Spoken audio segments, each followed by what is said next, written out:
채환님 반갑습니다. 저는 항상 생각이 많고 여러 생각들 때문에 힘듭니다. 욕심도 많은 것 같고요. 그리고 명랑한 마음을 가지고 싶은데 자꾸 우울해지고 그리고 생각 속에서 파묻혀지는 것 같습니다. 제가 조금 더 자유롭고 행복해질 수 있는 그런 방법은 무엇일까요? 그리고 자꾸 화가 올라오는 것을 어떻게 하면 내려놓을 수 있을까요? 라고 이렇게 질문을 주셨습니다. 자, 우리가 이제 살아가면서 가장 많이 힘든 게 대부분 다 생각 때문에 일어나는 것 같아요. 생각이 많으면 삶이 힘들어집니다. 그리고 생각이 많으면 또 마음이 불편해지는 것뿐만 아니라 내 몸뚱아리에 또 건강에 적신호가 생기게 됩니다. 아무래도 생각이 많으면 머리 쪽으로 이제 피가 쏠리게 되고요. 그리고 머리가 너무 빠르게 계속해서 회전해서 이 머리에 열이 나기 시작합니다.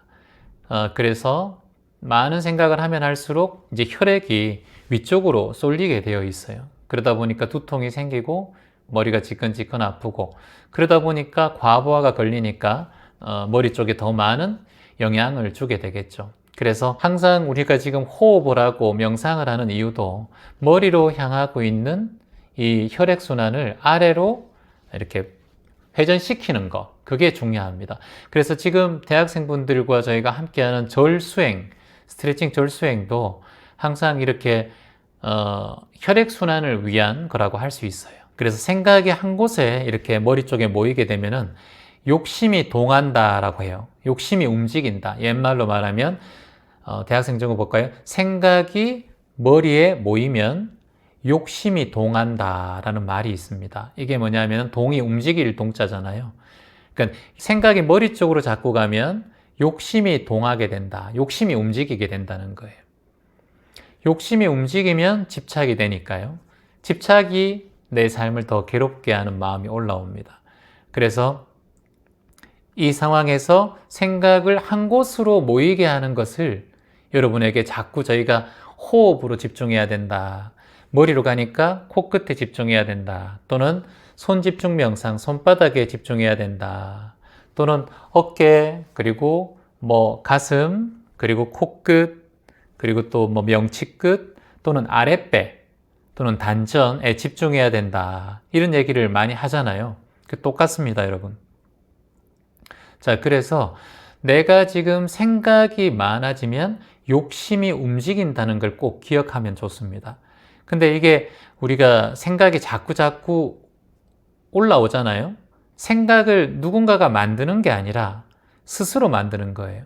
그래서 보통 보면은 생각을 누군가 때문에 내가 생각이 일어난다 이렇게 말을 하는데 그게 아니라 그 존재는 본래 있었고 그리고 그 상황은 본래 있었는데 그것을 스스로 만들어낸다라는 거예요. 생각을. 그러니까 모든 상황에서 생각은 일어나지만 그 생각을 스스로 더 많이 만들어낸다. 근데 호흡 명상을 하고 여러분이 자꾸 명상과 마음 공부를 하게 되면 마음이 유유자적하게 돼요. 그래서 좀 부드러워지고 그리고 고요한 걸 만나게 됩니다. 생각이 많아지면은 아까 얘기했듯이 욕심이 동하면 같이 동하는 게 하나 있는데 그게 뭐냐 하면은 바로 성냄입니다. 성냄. 성내는 마음이 자꾸 일어나요. 그래서 욕심이 동하면은 성냄도 같이 동하게 된다. 성냄이 동하면 결국은 마음의 괴로움을 가져올 수밖에 없다. 그러면 당연히 내 마음에 해로움을 줄 뿐이다. 이렇게 생각할 수 있겠죠. 자, 이 세상에 살아가면서 우리가 나 스스로를 보는 게 제일 힘들다고 합니다. 스스로를 볼 줄 아는 사람은 이미 깨어있는 사람이라고 얘기해요. 그래서 너 자신을 알라란 말도 내가 모른다는 것을 알아라는 뜻이고 어리석은 자는 스스로가 어리석다고 여기면 그는 벌써 지혜로운 사람이고 반대로 자신이 지혜롭다고 여기면 그야말로 그는 어리석은 사람이다. 자, 참 중요한 말이죠. 대학생분들 한번 기억해 볼까요? 어리석은 자는 스스로가 어리석다고 여기면 그건 벌써 지혜로운 자고 반대로 자신이 지혜롭다고 여기면 그야말로 어리석은 자다. 그래서 지혜로운 사람은 본인이 어리석다라는 걸 알고 본인이 모른다는 걸 매 순간 꿰뚫어 아는 자가 지혜로운 자다. 이렇게 말씀하셨어요. 성인께서.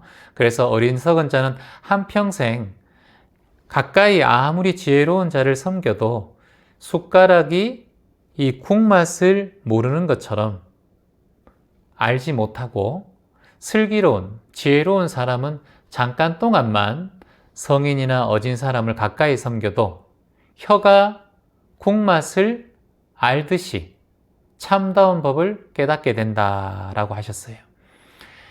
국자는 절대 그 국맛을 모르지 않습니까? 하지만 우리의 혀는 정확하게 국맛을 알 수가 있습니다.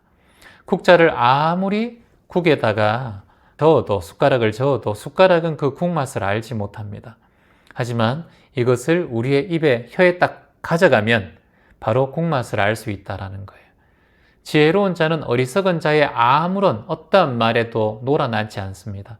하지만 어리석은 자가 어떤 말을 했을 때, 남이 어떤 말을 할 때 그 현혹이 되어서 그것에 넘어가는 경우가 있습니다. 그래서 사기를 당하기도 하고 그 사람의 말에 농난을 당하기도 합니다. 그러니까 항상 지혜로운 자는 매 순간마다 국맛을 아는 혀처럼 정확하게 바라보고 있다는 거죠. 근데 어리석은 자는 숟가락처럼 국맛을 모른다 하셨습니다. 그래서 우리가 지금 우리에게 다가오는 이 모든 결과, 인과는 우리가 뿌린 거 그대로 받을 수밖에 없다. 그것이 인과다. 저 또한 그렇고 여러분 또한 그렇고 이 세상의 모든 것들이 그렇다. 지금 우리가 곡식을 뿌리면 그 곡식이 열매를 맺는 것처럼 내가 어떤 것을 뿌리느냐에 따라서 우리의 운명과 인생은 바뀐다. 자, 대학생 적어볼까요? 인생은 어떤 원인에서 오는 결과다.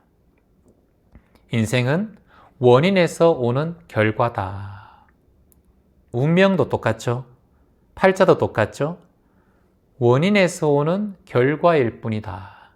우리가 지금 맞는 모든 결과는 다만 원인에서 온 결과일 뿐이다. 그러니까 그 결과에 대해서 겸허히 받아들이고 신이시여 비를 내리시려거든 비를 내리소서. 스타니파타에서 얘기했지만 마땅히 받겠습니다 라고 얘기하고 탁 받고 그 인과를 받아들이는 수밖에 없다. 신이시여 비를 내리거든 비를 뿌리소서. 신이시여 비를 내리려거든 비를 뿌리소서. 운명은 원인에서 오는 결과다.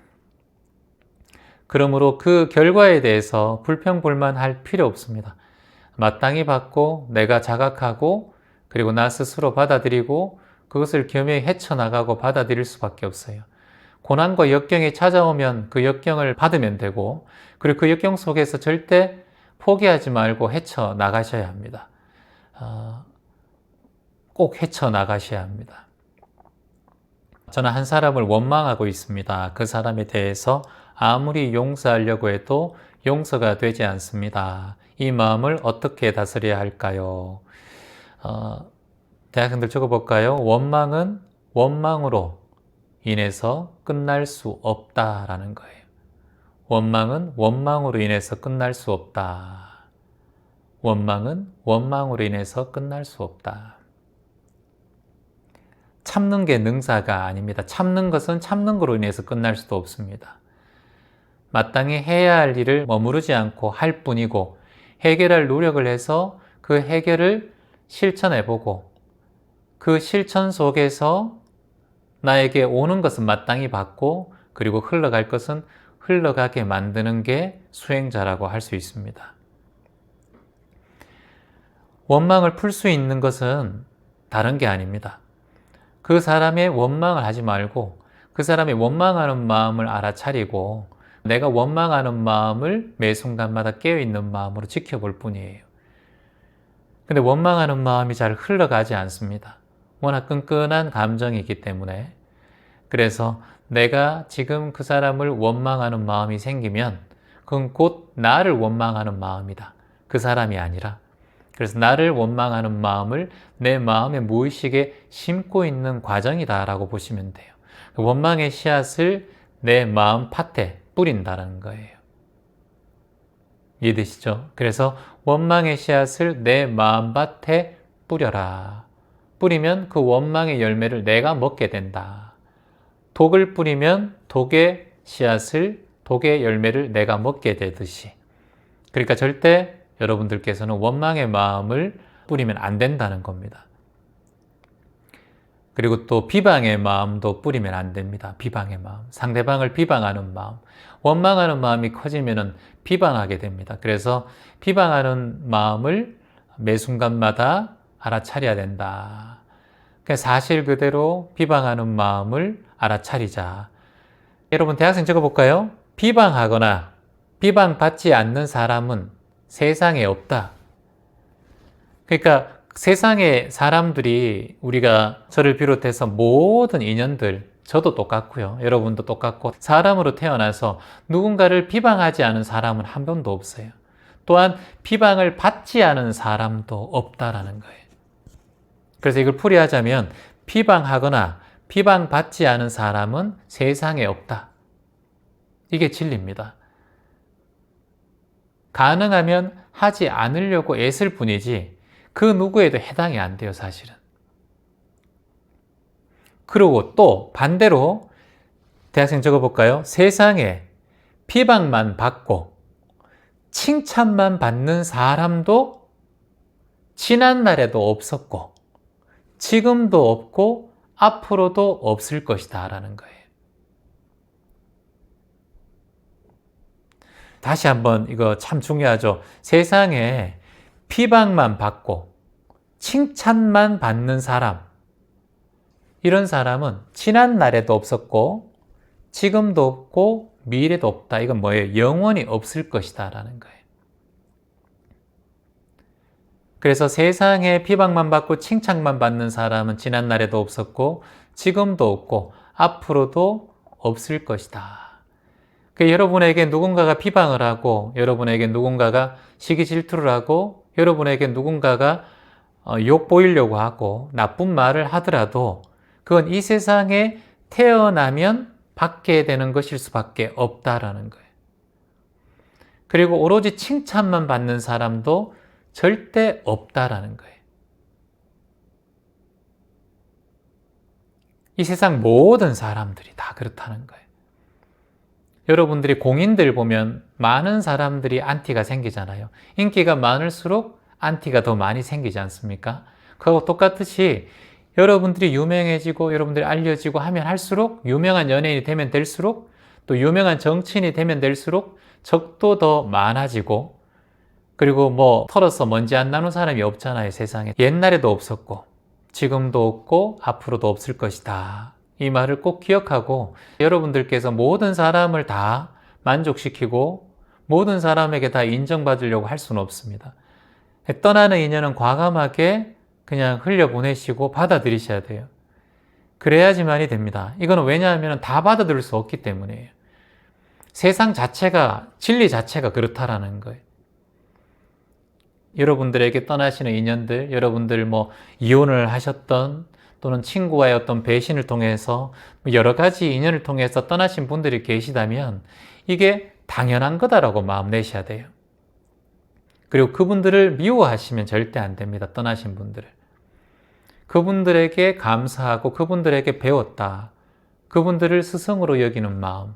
그분들 덕분에 내가 마음 공부를 배웠다. 비온 뒤에 땅에 붙듯이 단단해지는 내 삶을 알게 되었다. 이렇게 마음을 내셔야 돼요. 미워하시면 절대 안 됩니다. 그래서 내가 지은 죄를 스스로 내가 거두게 돼야 한다. 그리고 그 떠나간 사람들에게도 그 사람들을 스승으로 삼아서 감사한 마음을 항상 내고, 그리고 그 인연에 대해서 교묘하게 받아들이셔야 됩니다. 그 받아들임의 가장 중심은 뭐냐? 떠나간 인연들에 대한 감사한 마음이옵니다. 여러분을 배신하고 떠났던, 여러분에게 실망하고 떠났던 여러분 주변에 뭐 가정에서도 그렇고 친구도 그렇고 굉장히 많잖아요. 최근에 직장 동료 때문에 싸워서 직장을 떠나신 분들이 이제 상담을 오신 경우가 있는데 그 직장 동료에 대한 미움이 굉장히 크시더라고요. 그래서 제가 말씀드리지만 그 미움이 크면 다른 곳에 가도 그런 비슷한 사람을 만나게 된다. 그러니 절대 그 사람을 미워하지 말고 나에게 너무나 큰 스승이다라고 받아들여야 된다. 그렇게 마음 내셔야 돼요. 그래서 항상 억한 마음이 올라오고 미워하는 마음이 올라오면 이렇게 한번 적어보세요, 여러분. 부드러운 마음으로 성냄을 이겨라. 부드러운 마음으로 성냄을 이겨라. 부드러운 마음으로 성내는 마음을 이겨라. 그러니까 성내는 마음이 올라오고 원망하고 미워하는 마음이 올라오시면 그냥 부드러운 마음을 내는 게 좋습니다. 부드러운 마음은 긍정적인 마음, 그리고 그분들에게 감사하는 마음을 내면 더 좋겠죠. 자, 그리고 두 번째, 여러분께서 어떠한 괴로운 일이 있고 그리고 어려운 일이 있을 때 어떻게 하면 되느냐 하면은 착한 일로 악을 이겨라. 착한 일로 악을 이기라는 거예요. 여기서 악이라는 것은 부정적인 일들, 그리고 어두운 일들, 무명의 일들, 또는 주변의 여러 상황들, 갑자기 회사에서 잘린다든가, 갑자기 이혼을 한다든가, 갑자기 배우자가 떠난다든가, 갑자기 아이들이 큰 사고를 친다든가, 갑자기 아이들이 또 뭐 힘든 상황을 겪는다든가, 이 모든 것이 일어날 때 가장 중요한 것은 선한 행동, 착한 일, 착한 일로 악을 이기라. 선한 일로 악을 이기라. 우리가 착한 일 많이 해야 된다, 착한 일 많이 해야 된다 그러잖아요. 바로 그겁니다. 마음이 불편하고 여러분들 힘들 때 착한 일을 하시면은 마음에 많은 여유가 생깁니다. 또한 성내는 마음이 많이 일어날 때 부드러운 마음을 가지면 성내는 마음이 편안하게 바뀝니다. 그리고 내가 마음이 좀 인색한 마음, 또 구두쇠 같은 마음, 내 것만 챙기는 그런 마음이 생길 때 어떻게 해야 될까요? 베푸는 마음으로 인색함을 이겨라. 자, 같이 한번 대학생 적어보죠. 베푸는 마음으로, 또는 베푸는 일이라고 할게요. 베푸는 일로 인색함을 이겨라. 내 마음이 인색하게 될 때, 또는 내 것만 챙기려고 하는 마음이 자꾸 올라올 때 어떻게 해야 될까요?